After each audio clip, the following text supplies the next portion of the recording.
ശബരിമലയിലെ സ്വർണ്ണ കവർച്ചയിൽ സന്നിധാനത്ത് ശാസ്ത്രീയ പരിശോധനയ്ക്ക് അനുമതി ആവശ്യപ്പെട്ട് പ്രത്യേക അന്വേഷണ സംഘം. ദ്വാരപാലക വിഗ്രഹത്തിലെ സ്വർണം പൂശിയ ചെമ്പുപാളികളാണ് ശാസ്ത്രീയ പരിശോധനയ്ക്ക് വിധേയമാക്കേണ്ടത്. ഇതിനായി പ്രത്യേക അന്വേഷണ സംഘം ദേവസ്വം ബോർഡിന്റെ അനുമതി തേടി. തന്ത്രിയുടെ അനുമതിക്കായി ബോർഡ് കത്ത് നൽകിയിട്ടുണ്ട്. വിവരങ്ങളുമായി ഡി ബിനോയ് ചേരുന്നു. ബിനോയ്, എന്തൊക്കെയാണ് കൂടുതൽ വിവരങ്ങൾ?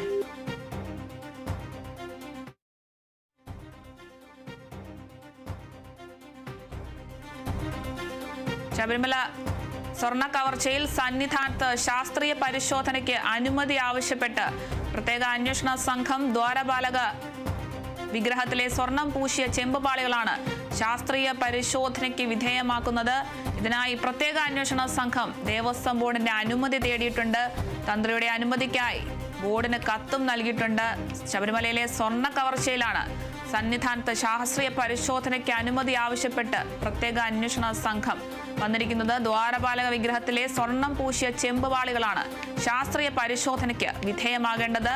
ഇതിനായി പ്രത്യേക അന്വേഷണ സംഘം ദേവസ്വം ബോർഡിന്റെ അനുമതിയും തേടിയിട്ടുണ്ട്. തന്ത്രിയുടെ അനുമതിക്കായി ബോർഡ് കത്തും നൽകിയിട്ടുണ്ട്. വിവരങ്ങളുമായി ഡി ബിനോയ് ചേരുന്നു. ബിനോയ്, തന്ത്രിയുടെ അനുമതിക്കായി ബോർഡിന് കത്തും നൽകിയിട്ടുണ്ട്. എന്തൊക്കെയാണ് കൂടുതൽ വിവരങ്ങൾ? ഉണ്ണികൃഷ്ണൻ പോറ്റി പുറത്തു കൊണ്ടുപോയി സ്വർണം പൂശി എന്ന് പറയുന്ന ചെമ്പുപാളികളുടെ പരീക്ഷണം നടത്തുന്നതിന് അല്ലെങ്കിൽ അതിന്റെ ശാസ്ത്രീയമായ പരിശോധന നടത്തുന്നതിന് വേണ്ടിയാണ് ഇപ്പോൾ SIT സംഘം തീരുമാനം എടുത്തിരിക്കുന്നത്. ഈ ദ്വാരപാലക വിഗ്രഹത്തിന് മുകളിലായി ചാർത്തിയിട്ടുള്ള ഈ കവചങ്ങൾ അത് പുറത്തു കൊണ്ടുപോകണമെന്നുണ്ടെങ്കിൽ ഇനി തന്ത്രിയുടെ അനുമതി വേണം. അത്തരത്തിൽ തന്ത്രിയുടെ അനുമതിക്കായി ദേവസ്വം ബോർഡ് കത്ത് നൽകിയിട്ടുണ്ട്.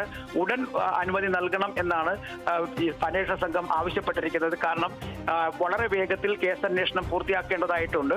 ഇതിൽ ഈ ചെമ്പുപാളികളിൽ പൊതിഞ്ഞിരിക്കുന്ന സ്വർണം ഏത് തരത്തിലുള്ളതാണ്, അതിനകത്ത് ഈ പറയുന്ന ക്യാരറ്റ്, അതായത് നേരത്തെ പറഞ്ഞ അനുസരിച്ച് തങ്കം പൊതിഞ്ഞ എന്നായിരുന്നു. പക്ഷെ ഇപ്പോഴത്തെ സ്വർണത്തിൽ എത്ര ക്യാരറ്റ് ഉണ്ട് എന്ന കാര്യങ്ങളെ കുറിച്ചൊക്കെ ഒരു വ്യക്തത കിട്ടുന്നതിന് വേണ്ടിയിട്ടാണ് ഇപ്പോൾ പ്രത്യേക അന്വേഷണ സംഘം ദേവസ്വം ബോർഡ് വഴി തന്ത്രിയെ സമീപിച്ചിരിക്കുന്നത്. ഒരു പക്ഷേ ഇതിൽ ചില പൂജാവിധി ചടങ്ങുകളൊക്കെ ഇതുമായി ബന്ധപ്പെട്ട് വരാനുള്ള സാധ്യതയുണ്ട്. കാരണം ഈ ശ്രീകോവിൽ സ്ഥാപിച്ചിരിക്കുന്ന സ്വർണം പതിച്ച ചെമ്പുപാളികളായതുകൊണ്ട് തന്നെ അത് ഇളക്കി മാറ്റുന്നതിന് തന്ത്രിയുടെ അനുമതി നൽകുന്നതിനൊപ്പം തന്നെ ചില പൂജകളും കൂടി നടത്തേണ്ടി വരും എന്നാണ് ദേവസ്വം ബോർഡ് ഇപ്പോൾ പ്രത്യേക അന്വേഷണ സംഘത്തെ അറിയിച്ചിരിക്കുന്നത്. എന്തായാലും ഇതുമായി വ്യക്തമായൊരു മറുപടി ഉടൻ തന്നെ തന്ത്രി ദേവസ്വം ബോർഡിന് കൈമാറും എന്നുള്ള വിവരമാണ് നമുക്ക് ലഭിക്കുന്നത്. വ്യക്തമാണ്. കൂടുതൽ വിവരങ്ങൾ നൽകിയത് ഡി ബിനോയാണ്.